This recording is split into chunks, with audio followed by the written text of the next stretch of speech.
My first involvement with the Pediatric Resource Center was actually about 6.5 years ago.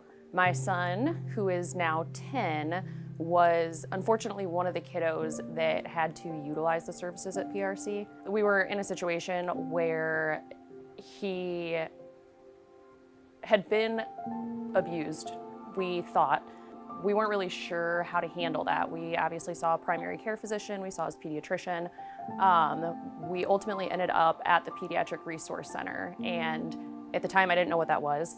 It was scary, and I don't think either of us really knew what to expect. I was afraid for him. I was afraid that he would be uncomfortable. I was afraid that he would walk out of there more traumatized than what he potentially already was, but that's not what ended up happening. By the end of it, somehow it felt like a weight had been lifted.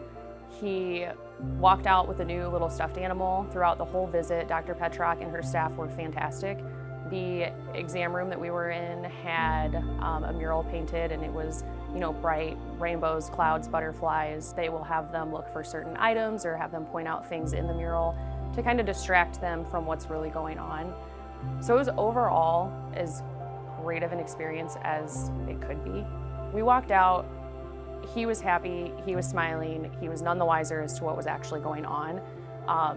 And I felt relief, and I felt like we were really in great hands.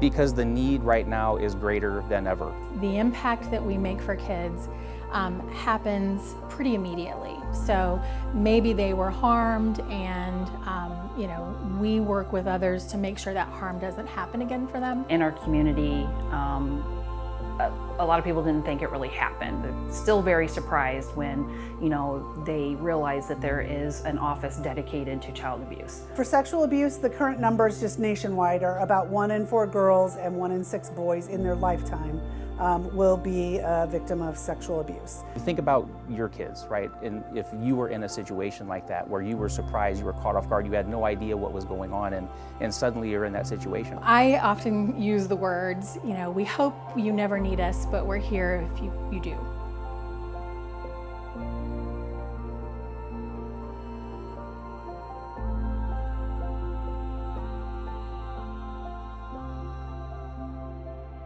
So we need people to be aware that this is happening. We need people to be aware that it's on the rise. We need people to take action to prevent that. Our numbers range between about 400 to 500 children that we evaluate. So last year we had a record year and we were over 500. Sometimes abuse isn't always seen on the outside of the body. We know from literature and from studies that have been done that even if you've had awful things happen in the past, one positive experience can make a huge difference for your future. I feel like it would be a travesty if a child needed our services, but the adults around them didn't know about our services. But while we're dealing with it, we need people to lean in a little bit and provide the funding that the group of, like the PRC, needs to continue to operate and continue to do the great work that they do.